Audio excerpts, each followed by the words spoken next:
দর্শক, এই মুহূর্তে কেন্দ্রীয় শহীদ মিনারে আছেন আমাদের সহকর্মী ইমদাদুল্লাহ বাবু। সরাসরি চলে যাচ্ছি তার কাছে। ইমদাদ, আমরা জানি শাহবাগে শিক্ষকরা ৩ দফা দাবি ও পুলিশি হামলার প্রতিবাদে অনির্দিষ্টকালের কর্মবিরতি শুরু করেছে।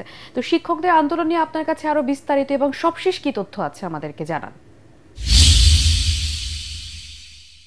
কেন্দ্রীয় শহীদ মিনারে সকাল থেকে কিন্তু আমরা দেখছি অবস্থান করছেন প্রাথমিক বিদ্যালয়ের যে শিক্ষক রয়েছেন তারা সবাই। আমার পেছনে আপনি দেখতে পাচ্ছেন তারা কিন্তু সকালে বিভিন্ন রকমের ব্যানার ফেস্টুন নিয়ে এখানে দাঁড়িয়ে আছেন। গতকাল রাতেও কিন্তু তারা এখানে অবস্থান করেছেন। তাদের উপর পুলিশের যে হামলা হয়েছিল সেই হামলার প্রতিবাদে তারা মোমবাতি জ্বালিয়ে এখানে কর্মসূচি পালন করেছেন। এখন তারা বলছেন তাদের যে 3 দফা দাবি রয়েছে, 10ম গ্রেডের উন্নতিকরণ, 10 বছর ও 16 বছর পূর্তিতে উচ্চতর গ্রেড সংক্রান্ত যে সমস্যাটি রয়েছে সেই সমস্যার সমাধান এবং শতভাগ বিভাগীয় পদোন্নতির নিশ্চয়তা দেওয়ার জন্য তারা যে দাবি নিয়ে এখানে দাঁড়িয়েছিলেন সেই দাবি আদায় না হওয়া পর্যন্ত তাদের এই অবস্থান কর্মসূচি চলবে।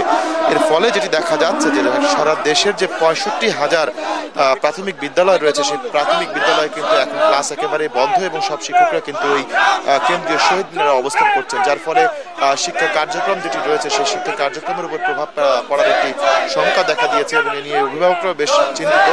তারা বলছেন যে সরকার তাদের দাবি আদায় না মানা পর্যন্ত তারা কিন্তু এই অবস্থান কর্মসূচি চালিয়েই যাবেন। কারণ হচ্ছে যে তারা দীর্ঘদিন ধরে বঞ্চিত ছিলেন, তাদের যে বেতন ভাতাগুলো ছিল সেই ভাতাগুলো ঠিকমতো পাচ্ছিলেন না এবং যেটি পাওয়া হচ্ছে তাদেরকে যেটি দেওয়া হচ্ছে বর্তমানে 13তম গ্রেডে সেটি তাদের জন্য পর্যাপ্ত নয়, এমন কিন্তু নানা রকমের কথাবার্তা কিন্তু তারা বলছেন এবং তাদের দাবি আদায়ে তারা কিন্তু সর্বোচ্চ সচেষ্ট রয়েছেন এবং তাদের দাবি আদায় না হওয়া পর্যন্ত তারা এই কর্মসূচি থেকে ফিরে আসবেন না, এমনটি আমাদের জানিয়েছেন। শারমিন, এই ছিল শহীদ মিনার থেকে আমার কাছে সবশেষ তথ্য। ইমদাদ, আপনাকে ধন্যবাদ। আপনি থাকুন শাহবাগে, আপনি শাহবাগে থাকুন শহীদ মিনারের সামনে। আমরা পরবর্তীতে আবারও আপনার সাথে যোগাযোগের চেষ্টা করব।